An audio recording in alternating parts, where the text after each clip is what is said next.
शैतानुर्रजीम बिस्मिल्लाहिर्रहमानिर्रहीम अस्सलामुअलैकुम वरहमतुल्लाहि वबरकातुहू। लाखों करोड़ों दुरूद सलाम नबी अकरम सल्लल्लाहु अलैहि वसल्लम पर, उनकी आल पर और तमाम सहाबाए किराम पर।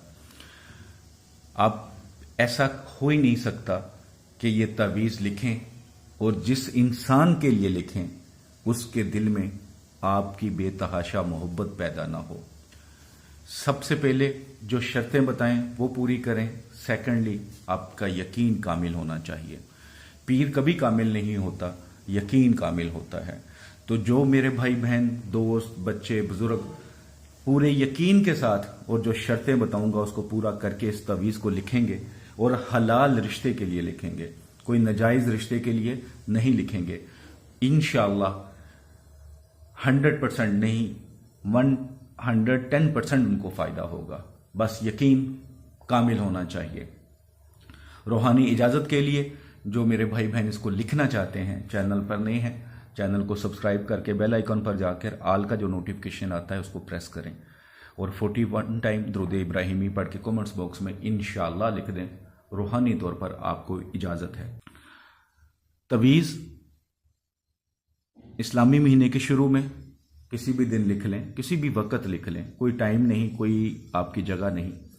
लेकिन लिखने से पहले सदका खैरात जो आपकी इस्तात हो ज़रूर करनी है। बावजू हालत में लिखना है, पाक साफ जगह पे बैठ के लिखना है। लिखने से पहले 2 रकत नफल सलातो हाजत ज़रूर अदा करने हैं, इसी नीयत से कि ये जो मैं तवीज़ लिखने लगा हूँ या लिखने लगी हूँ, अल्लाह ताला इसमें इतनी बरकत डाले कि जिसके लिए लिखने लगी हूँ, चाहे मियाँ बीवी हैं, बहन भाई हैं, कोई दोस्त है, कज़न है, मंगेतर है, उनके दिल में मोहब्बत पैदा हो जाए। कोई दोस्त नाराज़ है तो वो नाराज़गी ख़त्म कर ले।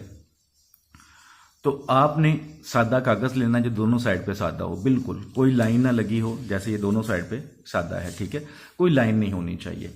अब इसमें जो सबसे मेन समझने वाली बात है वो ये है कि इसकी तादाद कितनी है, क्योंकि अगर तादाद में एक भी आपने कमी कर दी या ज़्यादा लिख दिया तो वो गलती तसव्वुर होगी और वो असर नहीं करेगा, ठीक है। तो सबसे पहले आपने 45 टाइम आइन लिखना है। ये जो आइन है ये 45 टाइम लिखना है। सबसे पहले एक बड़ा दायरा बना लें, यानी कि दायरे में लिखते जाना है 45 टाइम, ठीक है। 45 टाइम आइन लिखनी है। उसके अंदर ये स्वाद है, ठीक है, ये स्वाद का दायरा बनाया गया है। ये आपने 14 बार लिखना है, 14 टाइम। कितने बार? 14 टाइम। सबसे पहले आपने आइन ही लिखना है। आइन को फिल करें 45 टाइम, उसके बाद स्वाद को 14 बार लिख लें, ठीक है। उसके दरमियान में फिर आपने नाम लिखने हैं। जब आपने यहां तक फिल कर लिया उसके बाद आपने नाम लिखने। नाम कैसे लिखने हैं? फलां बिनते फलां, यानी कि अगर आप मर्द हैं, औरत के लिए लिख रहे हैं तो यहां पे फलां बिनते फलां ही आएगा, यानी कि नाम बिनते मां का नाम। अगर मां का नाम नहीं पता तो हव्वा लिख सकते हैं। लेकिन अगर आप औरत हैं, मर्द के लिए लिख रहे हैं, या आप खुद मर्द हैं और मर्द के लिए लिख रहे हैं, कोई भाई है, कोई दोस्त है जो नाराज है या जिसके दिल में मोहब्बत डालना चाह रहे हैं, लेकिन जायज़ और हलाल, तब फलां बिन फलां ही आएगा, यानी कि नाम बिन माँ का नाम। उसके आगे अला हुब, उसके आगे अपना नाम बिन माँ का नाम। अगर आप औरत हैं तो अपना नाम बिनते माँ का नाम लिखेंगे, ठीक है। मती व मुसखिर, ठीक है, मती व मुसखिर शूद, ठीक है।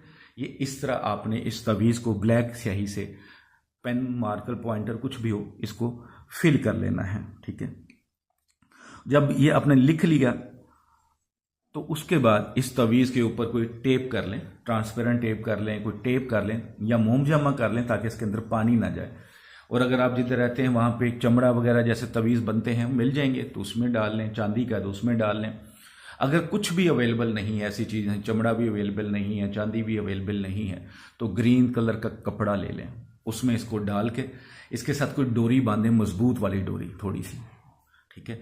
और कोई भी फलदार दरख्त हो, फूलों वाला दरख्त हो, लेकिन उस पर कांटे नहीं होने चाहिए, ये ज़हन में रखिएगा। फलदार हो, फूल वाला हो, लेकिन कांटे नहीं हो, लेकिन दरख्त होना चाहिए, ठीक है, पौधा नहीं हो, दरख्त हो। उसके साथ आपने इसको बांध देना है। इस तरह बांधना है कि हवास लगे तो ये हिले भी और किसी को नज़र भी ना आए, कोई उतारे भी ना। इंशाअल्लाह जैसे ही आप ये अमल करेंगे उसी वक्त इसका असर शुरू होगा और जिसके लिए बनाया है इंशाअल्लाह वो उसकी कैफियत दीवानों वाली होना शुरू हो जाएगी। जो मियाँ बीवी नाराज़ हैं वो भी लिखें, जो भी जायज़ मोहब्बत है उसके लिए लिख सकते हैं। वीडियो को सदका जारिया समझ के ज़रूर शेयर करना है। दुआओं में याद रखिएगा। अस्सलामु अलैकुम रहमतुल्लाहि व बरकातुहू।